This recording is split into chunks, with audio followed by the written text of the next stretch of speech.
the television, and then my colleagues across the corridor were coming in and saying, what's going on? Why things a bit late? We saw all the MPs walking up the road. And at about 2:10, I thought, this is rather weird. And I was looking at the TV screen and I thought, let me phone somebody who's inside there. Because by that time, Treasury had even given back our phones, which they also don't do because they never know how leaks might happen. But we even had our phones back. So that just goes to show how no one saw this coming. Yeah. And I called somebody in the venue and said, what's going on? And he said to me, this thing is not going to happen. And I thought he was joking with me. I said, are you sure? And he said, hang on, call me in 10 minutes. Well, in 10 minutes, the speaker arrived to tell us this wasn't going to happen. Yeah. Lindsay just made me miss the Treasury days. Remember, have you done that? I've done the lockup as well in Pretoria. There's times when they would lock up teams in Pretoria and in Cape Town. They still do it now? I just missed that. Yeah. Tambo was in Pretoria yesterday while the party team was in the lockup in Cape Town. I've done the Cape Town lockup once. Yeah. It is, you take your phone and you're stuck there. Okay, Mandy, I want us to start with the postponement. There are different schools of thought here. I said to the listeners this morning, I don't think this should have been postponed because I just feel like it's causing a lot of confusion. The markets react, the currency gets affected. I think allow for a parliamentary process. The whole process of parliament is you table it, you debate it. If there are disagreements, you can amend it. That way, you can have discussions with all your GNU partners as long as it's tabled. But now the process has to start from scratch. What are your thoughts on what happened? So the reality is the country was taken to the brink yesterday. It really did come down to 2:00, and then a decision was made at 2:10. So with hindsight, you could argue maybe this should have been resolved before. The only, from what I can understand, is the question is, when did the DA actually know, and the other political parties, the GNU partners, know about this potential 2 percentage point increase? Bear in mind, of course, that Asha Sarupen is a deputy finance minister and is from the Democratic Alliance. So how early did he know? The Freedom Front Plus's Peter Groenewald has said that this wasn't presented as part of the presentation to the cabinet Lekgotla because some of it is market sensitive, according to the finance minister. So how much time do they have to actually resolve this beforehand? And one of the questions I've asked John Steenhuisen is, was this just political leverage? Did you take it to the brink so that you could demonstrate the power that you had? And he said, absolutely not.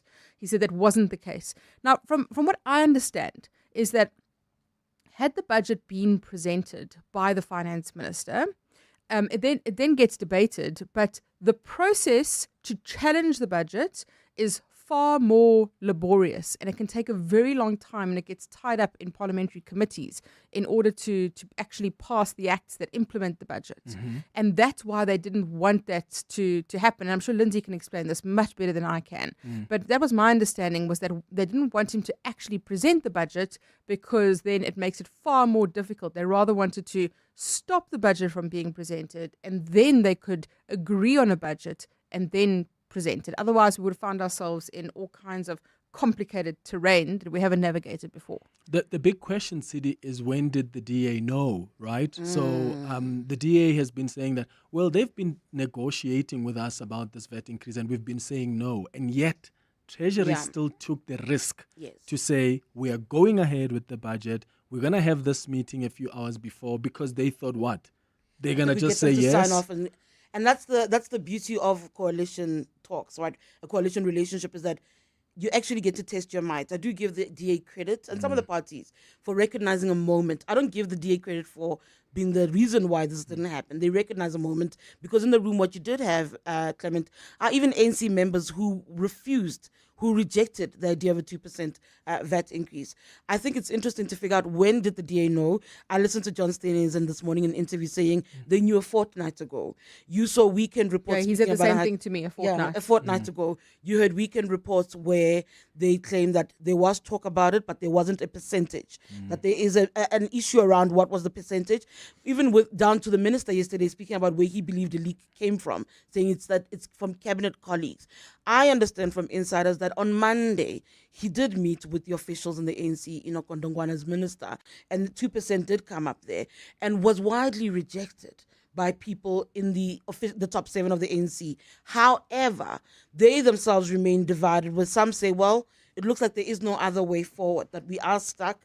Others saying, why would we agree to that? That would be the ANC writing literally its own grave. It understands that it'll be sending itself to the grave if it had agreed to that. So there's this weird back and forth about who knew what. What I do know is caucus members said to me, they woke up to this statement, the speech being leaked to them, and that's the only time they found out about 2%. These are ANC caucus members telling me this, saying that in the past you would have a Tito Mboweni coming to brief us. So even they were seemingly left out in the cold. So there's a lot of people who should have been part of the journey, never mind the parties in the GNU, who say that we're completely left blindsided. Yeah, and Lindsay, I mean, we're not talking here about a 0.5% increase in VAT. We're talking a 2% increase.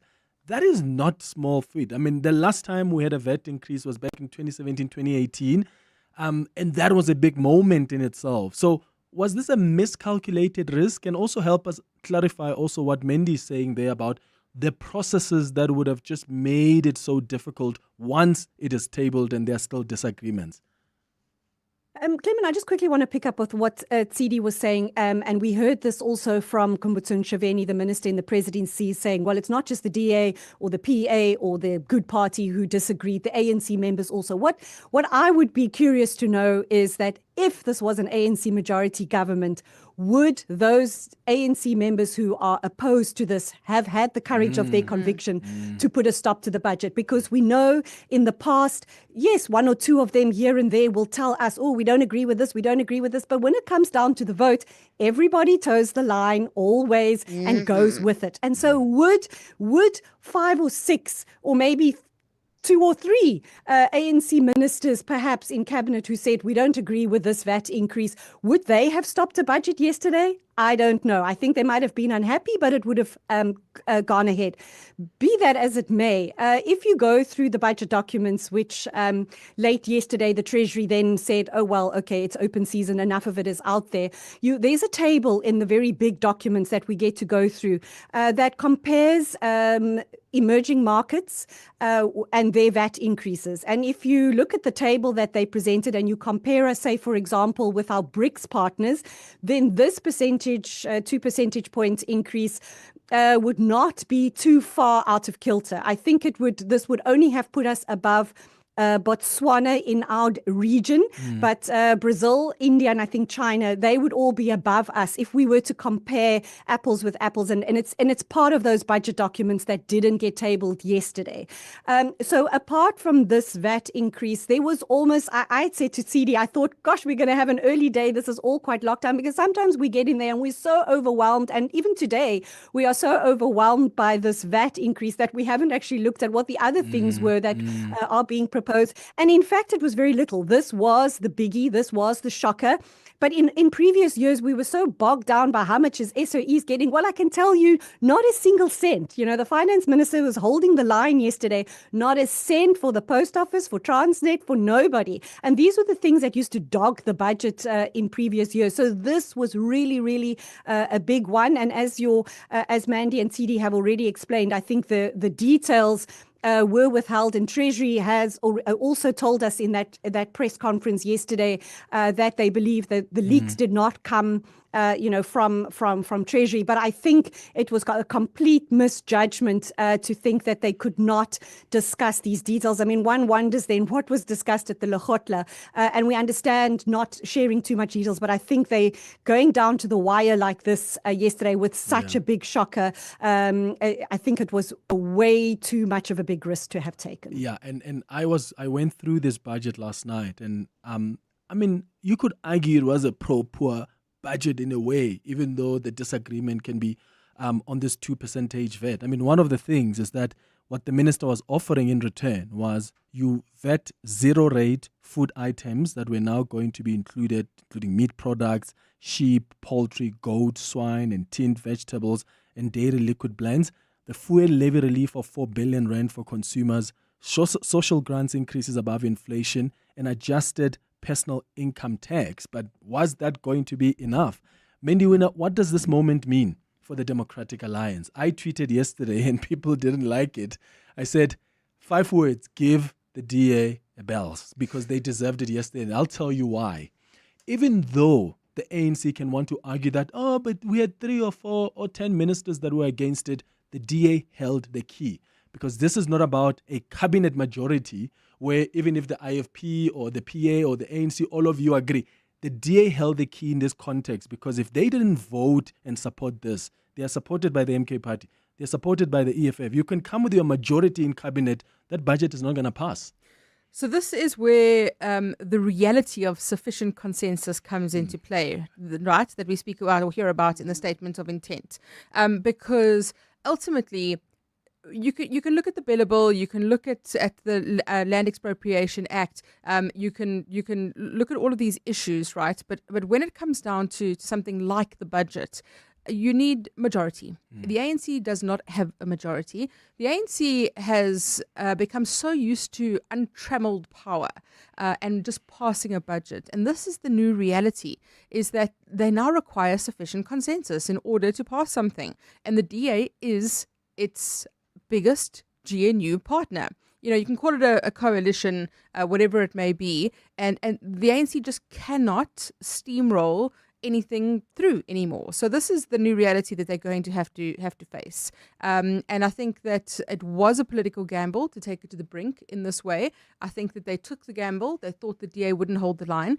But again, and I really hear the point that everyone's saying it was also ANC ministers, Gayton McKenzie saying it was us too. I think the DA is just really good at marketing, right? So I'll give you an example. I had tweeted or posted on X about the fact that the DA had said it will not bend until it breaks. And I put up a post about this. Within about 10 minutes, that post had been made into a DA flyer that was distributed on the DA's marketing channels. Trust the DA missionary. And I was like, hey, like, I posted this on X, and like all of a sudden it's getting shared on the DA's marketing channels. But to be able to recognize that about the DA, though. They were so Even quick to claim victory here. Even coming into government, they claim victory over programs that weren't there. They're already existing. You can't take that from them. The finesse and the ability to understand PR and marketing, I could never take that And away then from the DA. I got an SMS. Other people got SMSs. Saying what? You know, Saying what? That the DA is. That somebody sent it to me. One of these SMSs saying that the DA had sent out to people. Like what they used to They send still during like that elections. today. They still Interesting. do that? Yeah. Interesting. They were very Tshidi- quick to capitalize on it. Tshidi, I'm going to ask you a similar question to Mandy.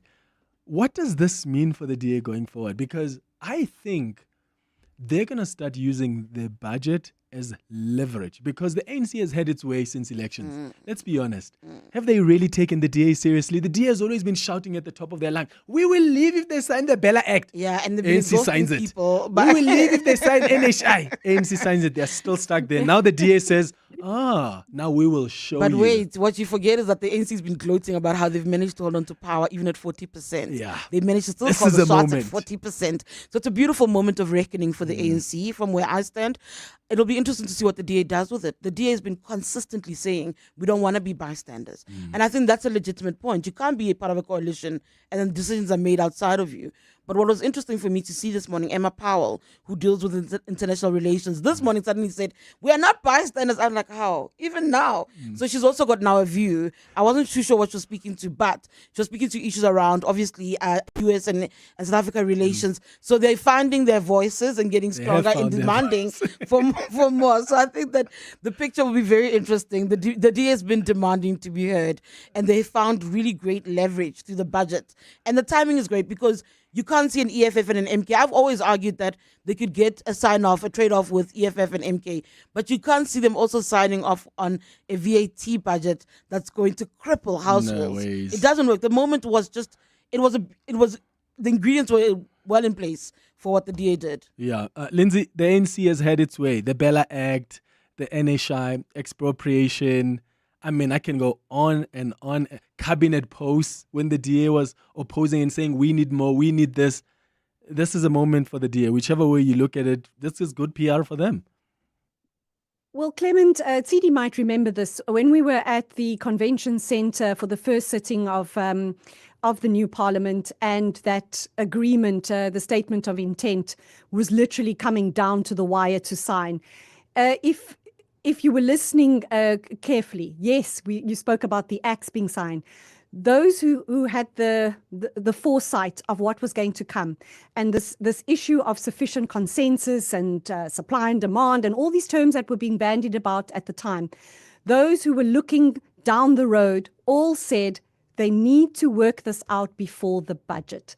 The acts and the legislation and whatever, you can sort this out, but it's all going to come out in the wash at budget time. And here it is. This is what they called it from the very beginning. All the other things we can negotiate, we can work around, but the budget is the big ticket item where the agreement needs to be reached. And then to your point, and that's why, to agree with you, it was a massive, massive risk for the Treasury or the Finance Minister, whoever that was, to think that they could just dump this on a lap of 9 different political parties, and they were all going to go along with it. And so this is really the chickens coming home to roost, to not to have worked out. I mean, you know that the budget's coming. They should have worked this out a very, very long time ago as to what they were going to do, and not leave this to the 11th hour. Yeah, someone has just forwarded that message you were talking about, Mandy. It was sent to some South Africans saying, "Victory for South Africa. The budget speech postponement has halted the ANC's crippling 2% VAT hike, protecting our economy and vulnerable households. The DA in the GNU will continue to fight for real economic growth, job creation and financial stability. We say no to unfair tax hikes. Take a stand and sign our petition." Oh, there's a petition? Signed a petition today. We invite you to also join the fight by sharing this infographic and setting it as your profile picture. And that's the DA and how quick they are. This message was sent to a few people yesterday. I didn't even know there's a petition. You didn't tell us it's a petition. No, I didn't read it to the end. Oh dear, it's 11:31.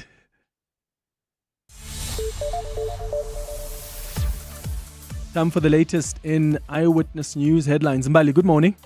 Thanks, Clement. A very good morning. We begin in KwaZulu-Natal, where 2 people have been killed following a mudslide in Gwamkuta, southwest of Durban.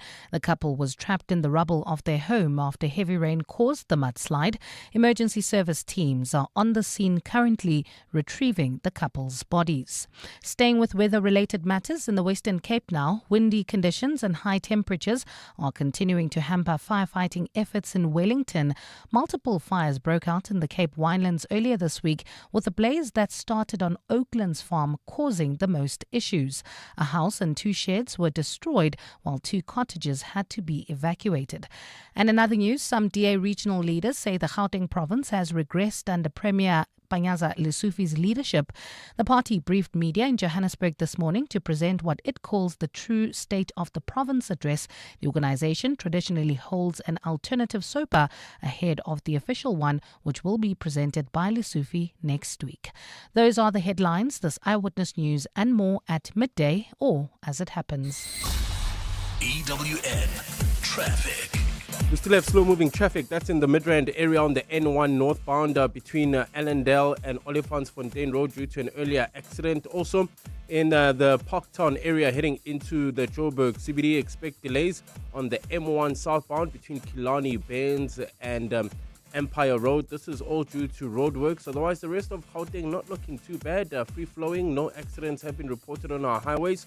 Just look out for those faulty traffic lights in Kyalami at the R55 and Main, as well as in 4 ways at Witkoppen and Cedar Road. I'll have your next Eyewitness News traffic update just after 12. There's more EWN on air, online, and on the EWN app. John Perlman.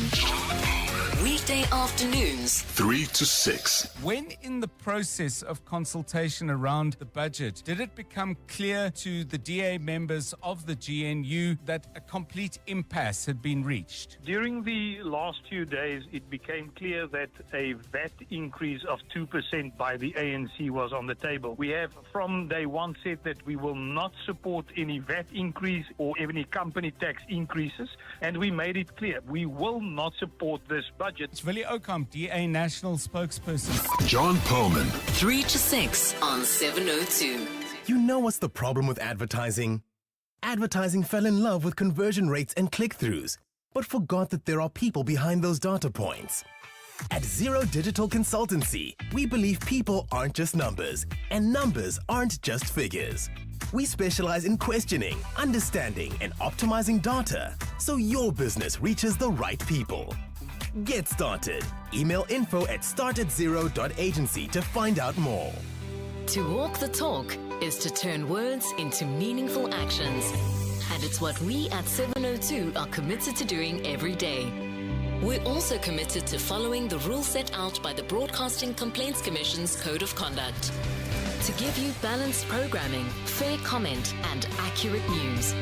But if we stumble along the way and you feel we're not living up to the code, let us know on comment@702.co.za. And if after that you're still not happy, you can direct your complaint in writing to the Broadcasting Complaints Commission, PO Box 412365, Craig Hall 2024. For more, visit bccsa.co.za. The Money Show. Weekday evenings at 6. We have a coalition government. It's supposed to involve different parties. They've been working together. The formation of the coalition improved business sentiment. Now this has happened. What message does this send to business? We should actually accept some of the pitfalls of pulling together a coalition. It does, of course, damage confidence because quite clearly people have not been able to agree. Alan McCorkey, CEO of the South African Chamber of Commerce and Industry. The Money Show On 702. Let's walk the talk. The Money Show on 702 with Stephen Grootes is proudly brought to you by ABSA CIB, proud host of Beyond the Budget 2025. Join ABSA CIB as they reimagine industrialization and the service sectors as catalysts for inclusive and sustainable economic growth at Beyond the Budget 2025 on 28 February. Your story matters. ABSA is a registered FSP. The Dialogue with Clement Manyathela. It's not just another roundtable discussion. Let's walk the talk on 702. 24 minutes before 12 o'clock. This is the Thursday Dialogue. We are discussing what happened in Parliament yesterday, just dissecting what transpired, what happened behind the scenes, and what it actually means for the future of the GNU. I've got Lindsay Dentlinger, who is our parliamentary journalist. I've got Tshidi Madia, EWN Politics Editor, and the host of the Midday Report, Mandy Wiener. You can watch this, by the way, if you've just joined us. You can watch it on Prime Media Plus. You can check it out on YouTube as well. You can watch this conversation as it unfolds. I want to get into, the WhatsApp voice notes first. 072 702 1702. Let's start there. Hey, good morning, Clement. I think that as much as we go all over the place, the one thing that you can credit the DA is their PR machinery more than anything else, because it's quite clear that even the other parties there in the GNU did not support this, notwithstanding the fact that some ANC members of the executive did not. The fact is the other parties also did not, but the DA PR machinery was of the block quicker than the rest, and their narrative wins. So on this one, they've won the battle of perceptions. We must give it to them on that one. But yeah, let's hope on the 12th things go back to normal and we move on. Kiki. Hi, Clement and your guests. Sabela here. Can you just enlighten us, those of you obviously who were privy to that budget from yesterday, what was the percentage adjustment or decrease on personal income tax? Was it going to be enough to offset the 2% increase in VAT? Obviously, this affecting the lower to middle income earners, being, I suppose, the majority on the base of taxpayers in this country, considering also our unemployment levels. Can you just make us understand from that point of view, to understand that maybe this budget wasn't so bad at all, and it wasn't going to affect the taxpayer, because ultimately those are the same people who are spending their income to, drive the economy. So I'm just trying to see how this was going to be leveraged instead of just infuriating us. Yeah, and which is why I was like, if you read the entire budget, you see what government is trying to do in cushioning it, especially the poorest of the poor. We'll come back to that with Lindsay around the personal income tax adjustment. And then, Mandy Wiener, what did you think of the Minister of Finance? Enoch Kotongwana, because a moment like this that is so unprecedented also requires you to show up in a particular way. To that guy's point, to the listener's point, who says the DA's machinery was quick, even as government, you can't allow for there to be vacuum or to communicate without clarity. What did you think of how government handled it, and particularly the finance minister? So I think that the way that he presented himself in that press conference at about 3:00 yesterday afternoon, I think you could see that he was afraid, that he was rattled, and I think that is concerning. I don't think he came across in a way that gave you the impression that he was in full control of the situation, and the way that the minister in the presidency, Khumbudzo Ntshavheni, also was managing the situation. I felt like it didn't fill me with confidence what had happened, as though they themselves had been rattled in a way. But I also think that that hot mic moment. So I think the hot mic moment, and for anyone who missed it, at the end of the press conference, the mic remained on, and the two ministers were speaking to each other along with the DG, and the insinuation was that they were speaking about Ed Kisvita, the SARS commissioner. They didn't say so, but that almost, firstly, this is just the first rule of being in a public briefing, is you always expect the mic to be hot. Always expect the mic to be hot. And also, you got the sense from what they were saying to each other. There's real dissent in the ranks. And you cannot have dissent between your finance minister and your reserve bank, not your reserve bank, your SARS commissioner. You just cannot have that kind of dissent, because we know that Ed Kisvit has been vocal about the fact that he's not a fan of VAT. He believes that you should rather invest money in SARS and allow them to go out and actually recover that shortfall. So clearly there's dissent going on behind the scenes, and that for me was very telling. One of the questions, sorry Tshidi, before you come in, one of the questions I asked the listeners, which is a difficult question, I will admit, even to myself, because I really like Edward Kisvita, was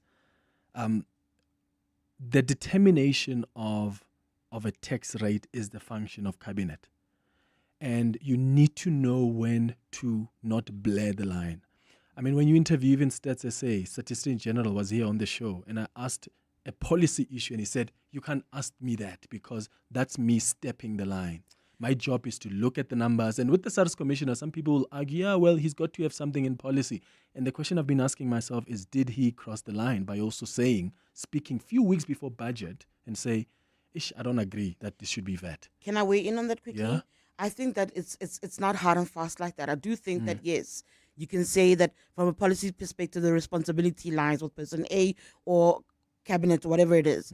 But I do think that when it comes to issues like budget that affect everybody, everyone wants to be able to have a say about what expectations are and what would make things easier. And when it comes to South Africa's well-being and economy, everyone has a perspective of what needs to happen to make it work with very differing views. And I think that there is a point where somebody like him is looking at the picture and believes, I think the way forward is this way. And I think that's what he was articulating. I personally don't necessarily think there's anything wrong with it. I get that the minister was irritated. It should not have been communicated. Mandy's rule saying internally. That but externally, no, but you must break ranks sometimes. The SSCP, for an example, I'm just going to use them as an example. The SSCP came out against the VAT increase quite strongly this week. And they said that they've reached a point where, as an independent, well, I suppose you can't make that argument with the government, with the state institutions, that they're saying we feel that internally we won't be heard. So we want to bring our position publicly so the public knows that there are people with a different view about what the way forward possibly is. And South Africa being a loud democracy, being robust, I don't think there's anything wrong if other people, even from state institutions, have a different perspective about what needs to happen going forward. What the minister then needs to do in saying that's not the pathway is to respond to it, but also needs to be cool in temperature when you're responding to it. That irritation, Mandy saying that they looked rattled, that irritation was very clear to people. And I think in part of it is because Treasury has always been seen to be the department that holds the line in our country, is often not questioned about the decisions it makes. So even that, right, being a department that's not often questioned, being brought into a thing like this, a crisis like this, is something that would unsettle a minister, but you can't show it. Because also we take confidence in what the way forward is from you. And very quickly, on Minister Khumbudzo Ntshavheni, she should have learned her lessons. She is often part of the problem in government communications. I just feel like there's no understanding of the role, right? When you are in the minister, in the presidency, or in government, you've got to be cautious of how you communicate and what you communicate. From the time when she says the business community is trying to, what did he say about the business community that I was working with the president? Something along the lines of what, a coup, or they're trying to, and then the they were like, Fontaine, what are you talking? Then Fontaine, like, she just honestly doesn't understand her doesn't role. get the messaging and the nuance tone that's right. required and the tone Yeah. that she needs to communicate in. Lindsay, where was Edward Kisveta during that briefing? Because one thing I love about budget is you always have these men. Hopefully we'll have women as well. A women finance minister. Hello, can we have that? But you always have we had? We haven't. No, yeah. no, no. Like you always have Reserve Bank governor. With a Reserve Bank governor. Yeah. Answer that question, with Marcus. Either you have like your Tito Mboweni there at the time, and with other with the deputy minister. Do you remember there was a year when Tom Moyani wasn't there? And the question was to Pravin Gordhan at the time, where's Tom Moyani? And that was the height of state capture. Sorry, Lindsay. Yeah, Lindsay, where was Edward Kisveta? And was Edward ready to answer questions even on what he has said publicly about VAT? So if I can just wind you back, and I know you don't get to see this, but the press conference that we had behind closed doors, they were all there. In actual fact, there was a funny moment. You spoke about lockup in Pretoria. It would appear that the way in which what they were seeing on screen, they didn't see Deputy Finance Minister Asher Sarapan. And so right from the onset in Pretoria, journalists were interpreting it back then that the DA is boycotting this whole budget because where's Asher Sarapan? But as I explained earlier, because this briefing was happening 2 hours earlier to what it normally would take place, the message hadn't filtered through to his office, and he was in a cabinet committee, and he did eventually come.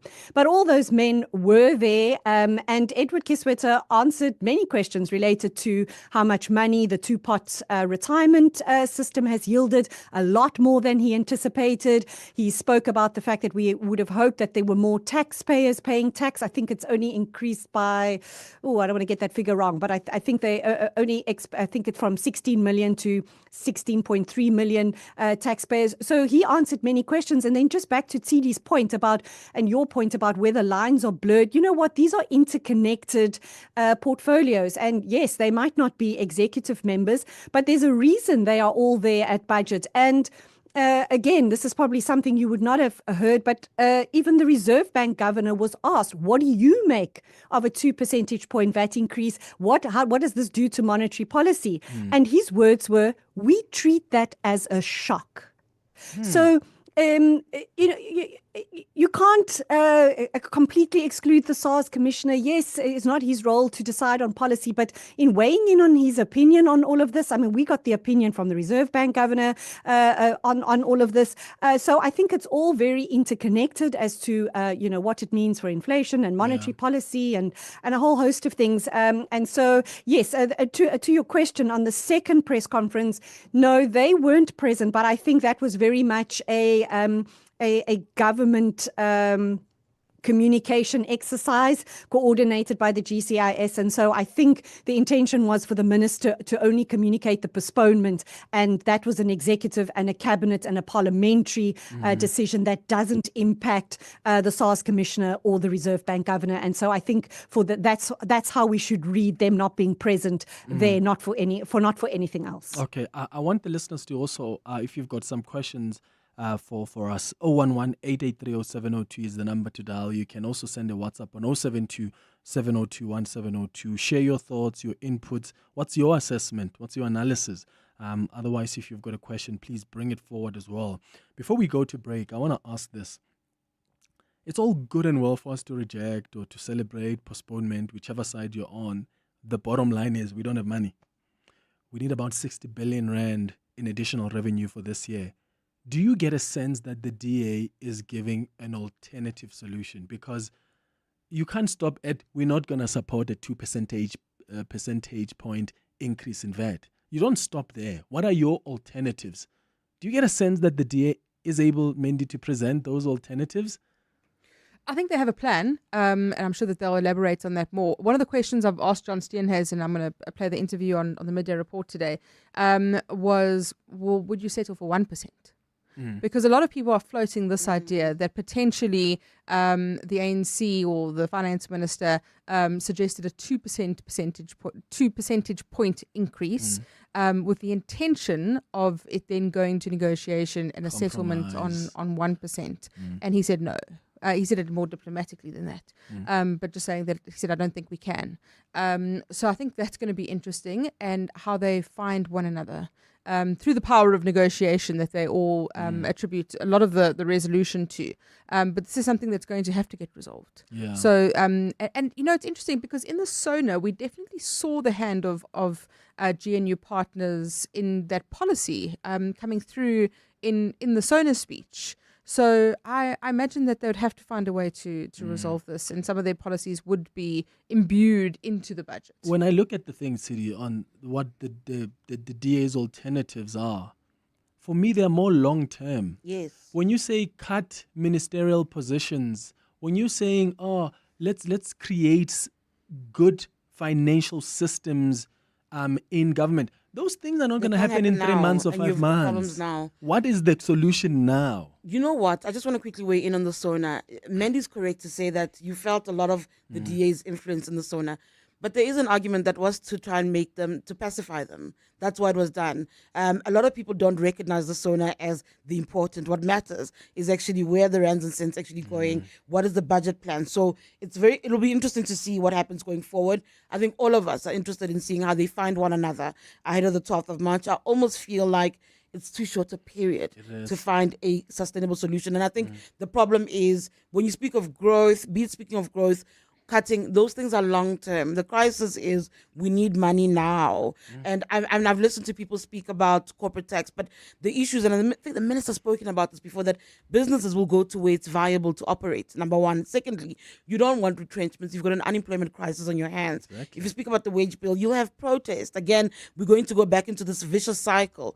So there are very limited options on the table. Whatever decision is taken at the end of the day, I think South Africans must brace for themselves for it being painful, no matter how it happens. I've also heard the theory that Mandy's referring to, that there's this back and forth, shock the country and maybe settle on 1%, and people will be more amenable to that idea, going, well, sure, it's not at least 2%, but we'll see where it goes. I stand by the view that whatever comes out going forward, it will be painful no matter what. It's not going to be nice. It's 9 minutes before 12. We're going to come back with your calls and WhatsApps.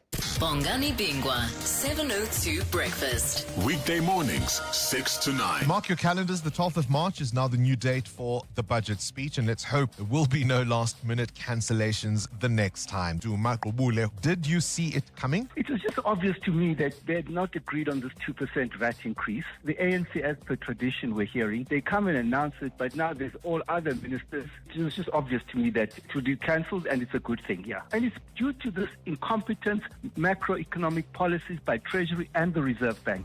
Bongani Bingwa, 6 to 9. On 702. Are you ready to take control of your financial future? With personalized solutions tailored to your audacious goals. African Bank is more than just a bank. We are your partner in progress. Because when you grow, we grow. Join the bank that backs you. Visit our branch or go online to join. African Bank, audacity to believe. African Bank Limited is an authorized financial services and registered credit provider. T's and C's apply.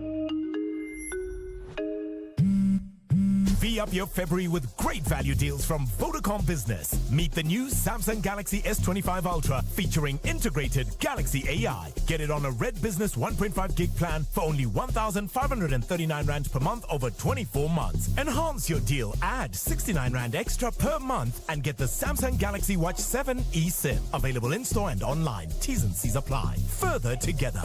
Vodacom Business. The sharpest minds don't meet in libraries, labs, or lecture rooms. They gather right here for the Flight Center Brain of 702. We've set the stage. Now all you need to do is step into the spotlight and prove your mental might. To enter, go to the 702 section on primemediaplus.com and you could be chosen to show your brilliance. They say you're a know-it-all, We'd rather call you the Flight Center Brain of the Day, the Week, or the Flight Center Brain of 702. Flight Center Brain of 702. Your brain, our stage. Now's your time to shine. TCs and more on primemediaplus.com.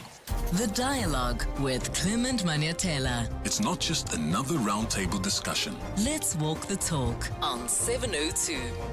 6 minutes before 12 o'clock. Let's go straight to your WhatsApp voice notes. Hi, Clement. This is Jack from Amaskra. Now, this is a time to reflect on the what I would call puppets who are saying the GNU is not a very good government.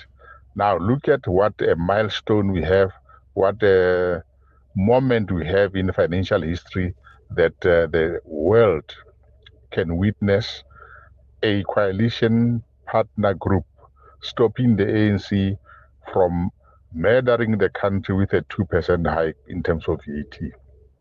Now imagine those people, even political parties like the EFF and the MK, who refuse to be part of the GNU. Now the power seems to lie with the DA and the other smaller parties because they now had a historic moment in their hands and this history in the making. So the GNU is working, GNU in action. Jack from Amaskra. Good morning, one and all. My question is, what was the actual financial cost of now having all these people rock up? Blue lights, flights, hotels. What was the actual cost to the fiscus for all of this fiasco? Listen, we'll probably have the final numbers soon, but Lindsay, you always see how these things are planned. I mean, and by the way, Tshidi here as a politics editor has lost money on his budget, I'm sure, herself. So yesterday, my media boss houses, said to me, we're going to Cape Town and Malta. I was like, with what money? Exactly. So media houses, flights, parliament, as they put up that marquee, it's so expensive. And then government itself has to fly all these ministers there. Isn't this the irony, right? This is the exact demonstration of what is infuriating South Africans. Is that if you say this, and I said this on social media yesterday, that we need to plug the deficit. So either we need to borrow money, we need to raise companies' taxes or personal taxes, or we need to increase VAT. Everybody's response is no, you actually need to cut expenditure. And the irony is this is exactly what happened yesterday, is this wasteful and fruitless expenditure. Yeah. Lindsay? I want to weigh in on that. Yes, maybe it's a little bit more of an extraordinary day, but we shouldn't compare this to something like the State of the Nation address. Let's not forget this is an event in an ordinary parliamentary week. MPs are expected here in Cape Town. There have been committee meetings happening since Monday. There were committee meetings happening yesterday morning before the sitting yesterday afternoon. Yes, the other sittings were called. Well, there aren't other sittings scheduled for the week in a budget week, but the business of Parliament is running. Everybody is in Cape Town. Everybody was expected to be in Cape Town. That dome has been set up particularly to save costs, so they don't have to hire a venue, hire the city hall. It's going to be used ostensibly for at least 2 years while the build is in place. So yes, there were a couple of guests invited. Yes, there were catering for a couple of people. And yes, there would have been costs incurred. But it's not like everybody was flown down here specifically for a budget. The work of Parliament is ongoing. It continues today. I can tell you right at this moment that the ANC has called all their ministers together to meet their caucus.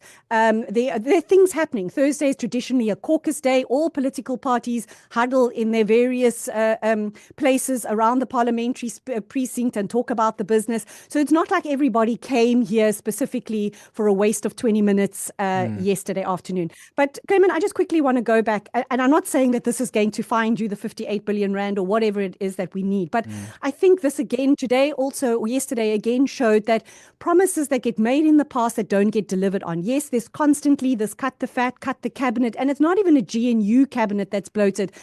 President Cyril Ramaphosa promised to cut the cabinet a long time ago. When we were stuck in the middle of the crisis of the COVID-19 pandemic and there was no money, Tito Mboweni, the late finance minister, came to us and said zero-based budgeting. Anybody remember that? He said that back in 2018. 21, I want to say. So that's at least 4 years ago. And the concept of that is, instead of giving departments X amount of billions of rand to spend, to waste, to at the end of the year send back, have not having spent, you start at zero. And you give out money as for every single project as it gets costed. Yes, they piloted that. It's a massive exercise to do. It would probably turned out to be too much to do. But these are kinds of things that maybe, I can't say for sure, I'm no economic expert, but maybe if we had implemented some of these promises, because back then, Tito Mboweni said, we need to do something, guys, to find money. The economy's not working. That was 4 years ago. But yet here we are again, giving departments money that they're going to waste, that they're going to spend or not spend, and then have to send back, where maybe they should have followed through with that idea of zero-based budgeting. Yeah, that would slow the delivery also of services as well. Already there's a whole red tape in government. Imagine if they have to be paid as per the services. Think of all the money that gets tied up, that's sitting somewhere for weeks and months of the financial year that never get used. And at the end of the year, people are rushing to spend it or do whatever or send it back. And maybe that could have been used in another way. Yeah, Lindsay Dentlinger, Tshidi Madia, Mandy Wiener, thanks to all of you for making time. Listen up, corporates. Wrap up your tax year on a meaningful note by donating to DKMS. Your support assists in fighting life-threatening blood cancers by enabling DKMS to recruit more potential donors, as well as raising patients' chances of finding a match. And there's an added advantage. Enjoy the benefits of a Section 18A tax certificate, which grants your company a well-deserved rebate. Be a force for good this tax season by giving those in need a new lease on life. Email fundraising at dkms-africa.org to donate today. This is my chance to impress the CEO. Hole in one. Holes? Holes in my windscreen if it hails. Why did I park on the street? Lizzie, you're up next.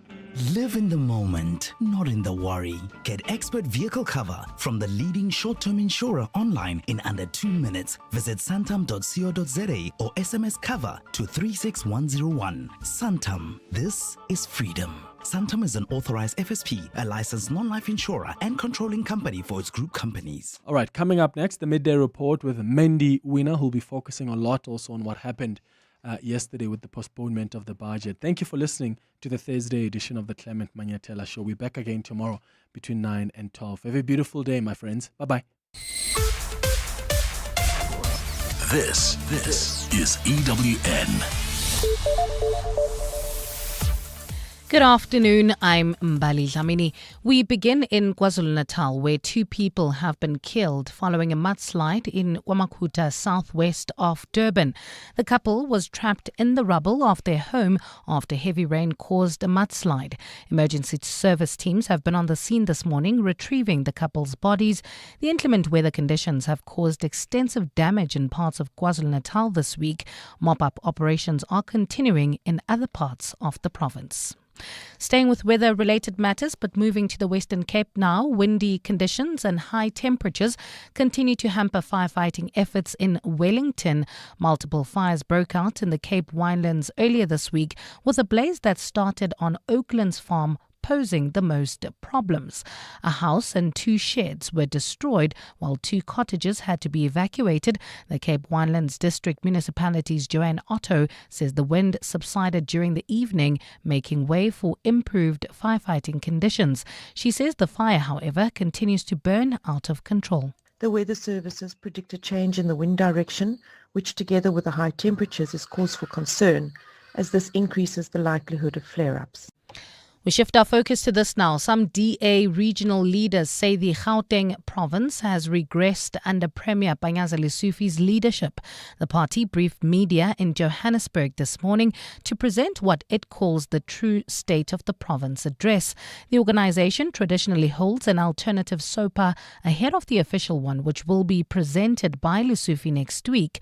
DA Tshwane leader Celia Brink says Lesufi has not followed up on his province to revive decommissioned electricity power stations to increase energy supply. 2 years ago, the state of the province, Premier Lesufi made a big announcement about power stations in Tshwane. He did absolutely nothing. When I was the mayor of Tshwane and our team was in place, we took the steps to get those power stations in the hands of IPPs. We set the ball in motion. The Premier made his announcement. He did absolutely nothing to support us. While DA caucus leader in Mogales City, Tyrone Gray, says the West Rand is still inundated with zamazamas, despite Lesufi's promise to direct more resources towards fighting illegal mining. The facts matter, and the fact is that there is no visionary leadership, there is no strategic progression to improvement, and everything he does is reactive. We see the zamazamas running amok, especially in the West Rand area. There has been no improvement in our infrastructure, there has been no improvement in our safety. So once again, I concur with my colleagues. He's living in a fantasy world. To this now, the Tshwane municipality says popular establishment Zanzu is not authorized to operate as a nightclub. The venue has dominated headlines this week after videos emerged on social media showing bouncers at the club torturing and sexually abusing patrons. Several criminal cases have been opened, with police on the hunt for 8 men believed to be behind the acts. Speaking on the sidelines of a compliance raid just yesterday, Chief of the Tshwane Metro Police Department, Landy Farrow, says the club is also being investigated for possible contravention of the city's bylaws. It is not zoned to be a nightclub, so we're looking into all of that. We're not only looking into Zanzo, we're also looking at all the other clubs that's affiliated to the owners, and we will make sure that the whole strip, including all the nightclubs in Tshwane and Gauteng, we want you to be in compliance. And further afield, a popular snow village in China has apologized for using fake cotton snow after the outrage of tourists went viral on social media. Visitors were seeking the perfect selfie but actually discovered the snow was made from wool and foamy water. According to the apology, the village had been hoping to create its traditional winter wonderland complete with real snow. However, the weather during this period was warmer than anticipated. Last year was the warmest year on record in China. The average temperature hit between 37 and 50 degrees. Gold is trading at $2,953.73 an ounce. The rand is at 18.50 to the dollar, 23.33 to the pound, 19.31 to the euro, and Brent crude oil is at $76.04 a barrel.